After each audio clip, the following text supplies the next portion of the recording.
Good afternoon. This is that spot, the microsleep bit, isn't it? Yes. So I've got video. When I give these sorts of talks these days, I'm really keen to make a point. It's really interesting having Simon in the room and Deirdre actually, because about 10 years ago, we were asked to do some work segmenting people who weren't wearing seatbelts or motorcyclists and this sort of thing. And I'm an engineer, so these guys did the clever work and I did some of the accident type work. But when we did that, we weren't where we were now. It was around when the iPhone was coming out. We were not in the middle of a digital revolution that we're in now. Things are changing quicker now than ever before. We didn't have young drivers choosing not to take driving tests in the way that they're doing these days and choosing different mobility solutions. That's happening now. So all of the trends, all of the linear things we were believing around what information people received and where they got it from and what our road users look like, that was all pretty static when we were doing that sort of work, and that is not necessarily the case today. And then I spend a lot of my time in Europe. We have a contract work with the European Commission. We're helping to establish what the new type approval rules will be for vehicles. When you talk to manufacturers now, when you used to do cost-benefit studies over a 10-year life cycle on a vehicle, they're down to 3 years, and sometimes shorter. So the products, the vehicles are changing really quickly, and what they look like is changing really quickly. They're electrifying. We're seeing all the kit on it. Pete's going to talk more tomorrow about that, and I think there's some really interesting things going on, all at the same time. And then people talk about intelligent transport systems. And when I spoke to Simon about this on the phone, and I sort of understood half of what he was saying, because it was a really good brief, it was me being a bit thick, I was trying to think about, well, what do we know now? About networks, what information do we have now? So if I'm Howes England, what do I know about the people who use my roads? Well, I can count them. I can do some camera-based stuff. I can increasingly perhaps get more sophisticated algorithms and manage the traffic in that way. I can know something about the users, if you will, and the flow and the management of that. But now what happens? Now what happens when we start using the mobile phone data? Now what happens when the cars are talking to one another? So our cars are collecting data, they're transferring it between each other, they're reporting it through users through apps. We've got all this additional information that at the moment is only at least in part being used.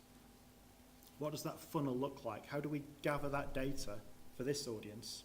We talk about evidence a lot. How do we capture that evidence so we can use the evidence, the data of the users of the network to understand what a safe system network should be? So that isn't really about the collisions at this time. This is about the people who are driving around. It could be, of course, it could be a collision type event you can upload. eCall is a fantastic bit of recent regulation through Europe. From 2018, every car is going to have an eCall system on it. If it crashes of a certain severity, it will ring the emergency service for you and tell you where it is. That's what's happening today. So, intelligent transport system, I'm not going to say a lot about this. There's an awful lot written and said about it, and I think it changes all the time. But really the concept is it's about services. It's about providing better information to vehicle users to make them safer and to make their journeys more efficient. Actually, so they actually experience a better journey. What's really interesting, or I think it's really interesting, and might be a bit new for people in this audience, and I apologize if it isn't new, is what data we have now on vehicles. So this is a schematic of a data hierarchy. So this is my vehicle. These are my various trusted firewalls. These are all the different ECUs I have on the car. My car has 120 million lines of computer code. Just put it stand.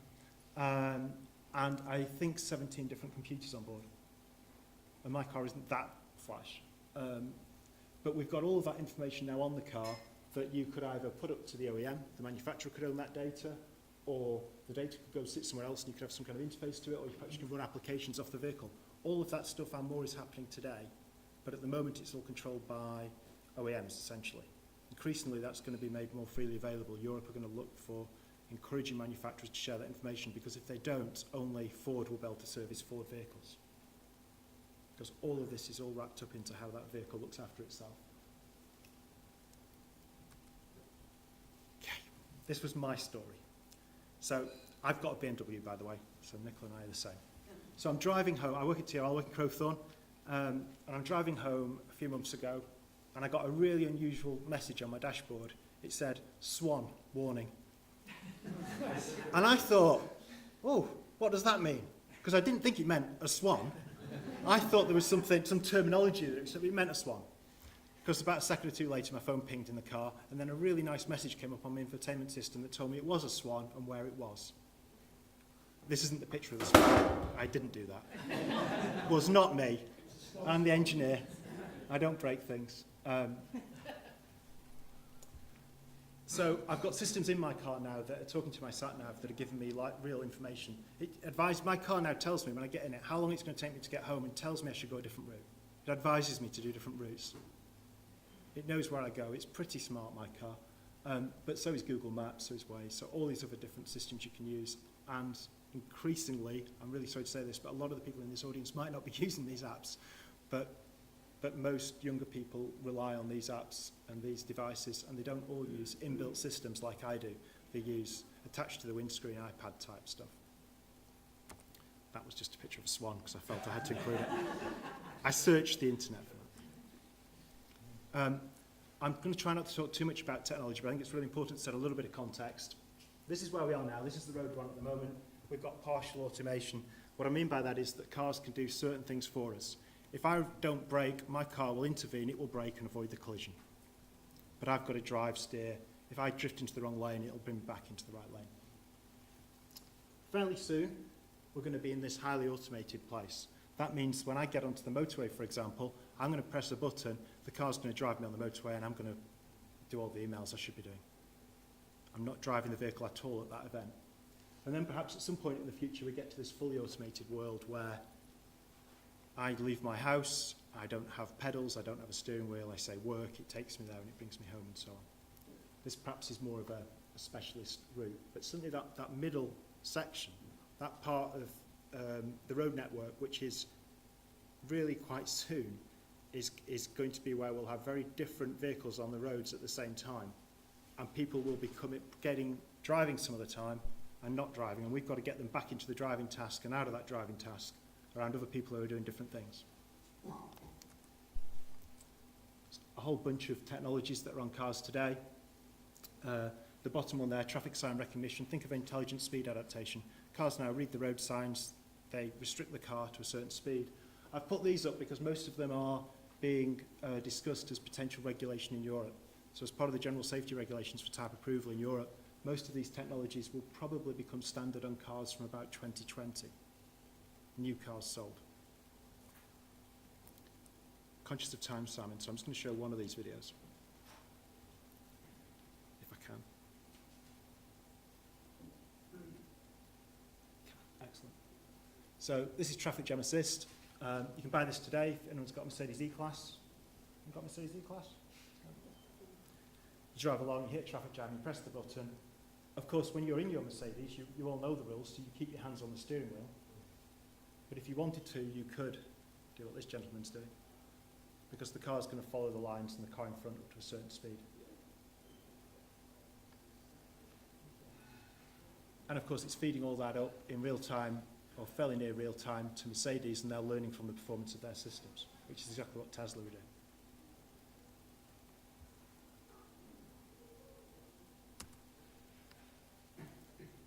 I don't like predicting things, but I've given it a go. So where we are now at traffic jam assist, it was on the road in 2015. By 2020-ish, we're going to have commercially available highway pilots. So if we change the UN regulations and type approval in Europe, and the government changes the rules in which you're allowed to drive your car with your hands off the steering wheel, we could have systems on our roads in 2020 where you don't have to have your hands on the steering wheel, the car will drive itself on a motorway and be able to overtake. And I can tell you the regulations that have been altered. It looks to me, I've been in the vehicles, the technology's there. The real stumbling block now is about how you judge them to be safe from a type approval point of view, and how a government then says it's safe to let Simon in one of these and let go of control. Somewhere a bit beyond there, we're going to see fully automated vehicles, perhaps in dedicated areas. So this is soon. If you don't believe me, go onto the Ford website. I took this a few months ago, but what that says in the small print is in 2021, Ford will mass produce a vehicle with no pedals and no steering wheel for ride-hailing and sharing in specialist environments. Mass produce that vehicle. So that got me thinking, and if TFT people, I'm really sorry. And for everyone who's seen this slide before, I'm really sorry. This is my daughter and her boyfriend, and that's my Audi. And she never ever goes in that Audi because it's a V6, but I needed a good picture and so it doesn't have a roof. So, how long before when we have this? So we've been making the Think adverts, been all working on getting people not being distracted when driving. I can now use my car and it's driving for me, so it's okay for me now to be online, surely. What's the point in having a car that drives for me if I can't go on my phone or my iPad? There's no point, I might as well drive. So what are we going to do when we get to this time? Rachel, who's my daughter, said, these are my words, but I'm putting them on her. Driving's distracting for her. She wants to be online. She's not interested in going for a drive like I am. She just wants to get from A to B, and she wants to keep connected with her friends. Okay, so that's a little bit light, but I'm quite serious about those points. And the freight issue is really interesting. So it's not just cars. There's a lot of big trials going on in Europe and in the States. Housing and the DFT are considering funding some work doing this sort of thing too, where we would have platooning trucks. What that means is you have a lead truck, the other trucks come in behind. Different proposals offer different solutions. The one I'm familiar with is about a 0.5 of a second gap, about 10 metres. So trucks would follow very close behind one another in a convoy, a platoon on the motorway, with the lead truck doing all the driving, and the guys behind then don't have to drive. And if you do that, you save a lot of money on fuel. An awful lot of money on fuel, because you really reduce the aerodynamics. And there's talk about you would have some enhanced safety. That has to be evaluated. That really has to be evidenced. It hasn't been evidenced at all yet. And there's talk of lower operational costs, but again, that needs to be looked at, because you've got this issue. If you're not driving, you're still in the vehicle, you've still got driving hours. What do you want the driver to do with that time? So again, all of this has to be evaluated, but it's out there now and it looks to be happening. What's really interesting is the sort of services you can provide as a backup to this sort of technology. And for perhaps urban environments, we already have AEB, autonomous emergency braking, is mandated for trucks. For truck to car over vehicle collisions, it's likely to come in for vulnerable road users as well, so cyclists and pedestrians, through European type approval. This is my humorous video. A lot of you may have seen this before. If we had sound, the sound would be the Knight Rider music. So this is the platooning example. So here it's cars and a truck. It was a European project some time ago now. But I always like this video because what I can do now is I can drive along, I form a road train, and I can eat my lunch, I can go online, I can go on Amazon, I can, if I'm managing that road, I'm selling them everything. I'm bombarding those guys with loads of services and marketing. Potentially all that could be happening. You know, how do we control that? And then when I want to leave, I press a button and somehow I leave and everyone comes into play. It sounds a bit science fiction-y, but they're the trials that are ongoing now in the States. Like I say, we're hoping that those trials, or I'm hoping those trials will be underway in the UK soon, and there's a big trial in Europe. Nearly finished, Simon. These are my interesting ones. Has anybody heard of NAVD? This is NAVD. NAVD is a device you put on, it sits above your steering wheel, and you've got a button you tie onto, literally you tie onto, you Velcro onto your steering wheel, and it talks to your mobile phone by Bluetooth, and you can Facebook when you drive. You can choose voice activate your music, you can do it as a satellite navigation device. So, and if you want to go online, if you do a WNAVD, you've got this fantastic experience, how they explain to you how this is a really good idea and how it'll get from A to B safely. And it's an aftermarket fit, so it's the sort of thing that my daughter would love.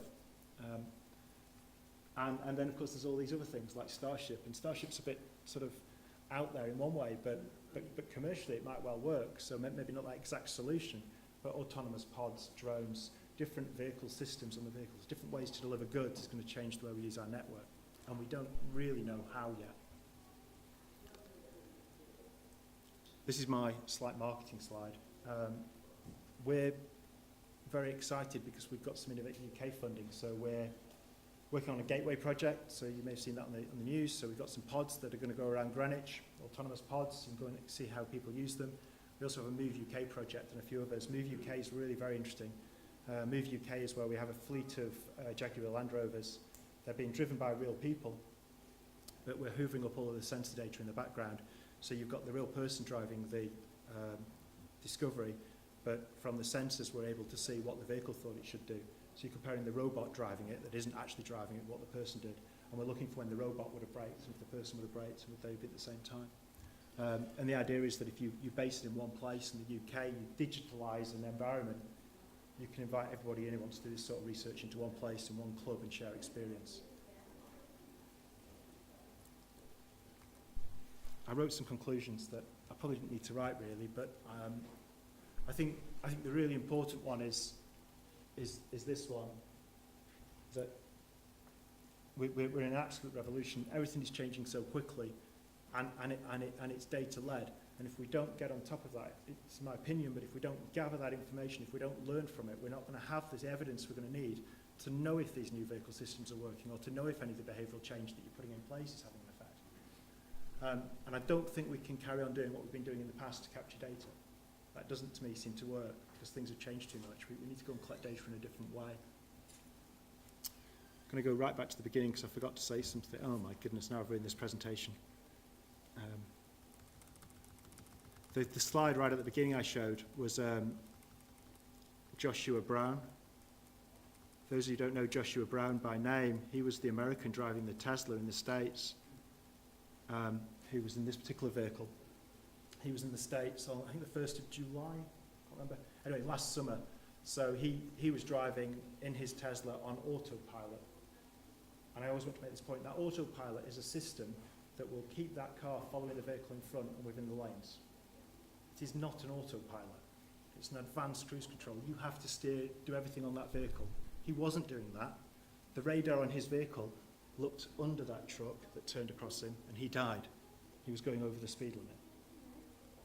I think 100 other people died that day in the US. He was the only one who made the news outside of the States, or outside of his own state, let alone the States.